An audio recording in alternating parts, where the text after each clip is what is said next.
Hello everybody and welcome back to another episode of Sippin' Out. Today I'm excited to share my recipe for Amaretti cookies.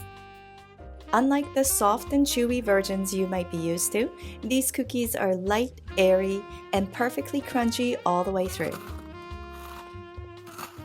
Plus, they're gluten-free and dairy-free, making them a thoughtful and delicious treat or edible holiday gift for just about anyone.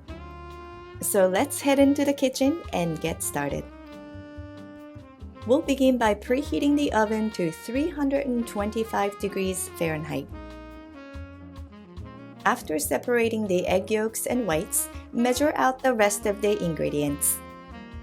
This recipe comes together very quickly, so it's best to have everything ready to go. Into the bowl of a stand mixer fitted with a whisk attachment, add the egg whites, cream of tartar, salt, powdered sugar, vanilla extract, and almond extract. Then whip this mixture on medium-high speed. I know it's not a traditional way to whip egg whites like this, but trust me, adding all of these ingredients at once works perfectly here. When the mixture looks glossy and holds its shape, you'll know it has reached stiff peaks. And you're now ready to fold in the cornstarch and almond flour.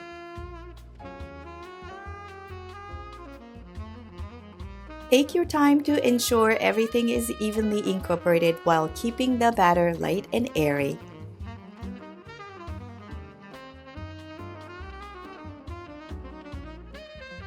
Next, transfer the batter to a piping bag fitted with a round tip, or just snip the end of the bag like I'm doing here.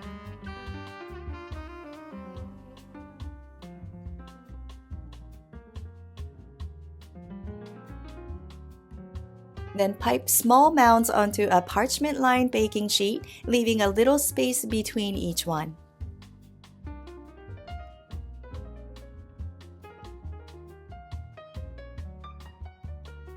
Finally, dust the tops with a bit more powdered sugar for that classic Amaretti finish.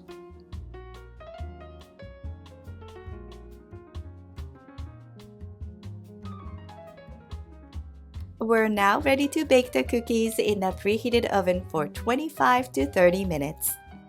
And here's the final step. When the time's up, turn off the heat, crack open the oven door, and let the cookies sit inside for another 30 minutes. This extra step ensures they develop their signature crunchy texture. And there you have it. Beautiful golden Amaretti cookies that are crisp on the outside, airy on the inside, and bursting with that sweet almond flavor in every bite. Oh, and by the way, if almond flavor isn't your favorite, I also have a version with gingerbread spice, and that recipe is listed in the description box below. So be sure to check it out, especially during this holiday season.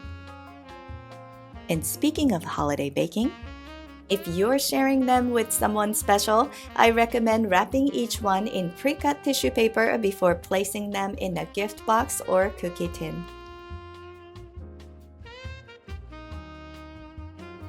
If you enjoyed this episode, please hit that like button and subscribe for more delicious recipes in the future. Thank you for joining me in the kitchen today.